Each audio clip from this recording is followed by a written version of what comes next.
বাংলাদেশের বর্তমান অন্তর্বর্তীকালীন সরকারের মাননীয় প্রধান উপদেষ্টা ডক্টর ইউনূসের নেতৃত্বে বাংলাদেশ ভারতের সাথে যে কূটনৈতিক অবস্থান নিয়েছে ওটা অত্যন্ত প্রশংসনীয়।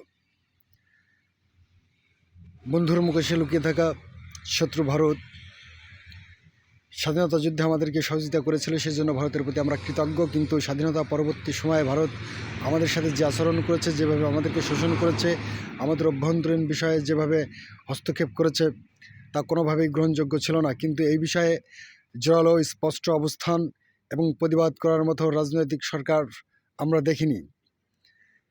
তবে ৮০-র দশকে,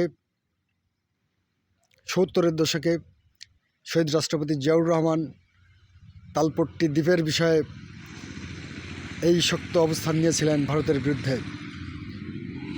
জিয়াউর রহমানের মতো দুঃসাহসী দেশপ্রেমিক নেতৃত্বের সংকট দীর্ঘদিন ধরেই ছিল, কিন্তু বর্তমান সরকার এসে কিছুটা তার অভাব পূরণ করেছে। কিন্তু পরবর্তী সরকারগুলো এই অবস্থান ধরে রাখতে পারবে কিনা এ ব্যাপারে আমাদের সন্দেহ রয়েছে। তবে আমরা চাই যে তরুণ প্রজন্ম যেভাবে জেগে উঠেছে, পরবর্তী সরকার যারাই আসুক, যারাই দেশকে নেতৃত্ব দিক না কেন, তাদের এই অবস্থানেই দৃঢ় থাকতে হবে।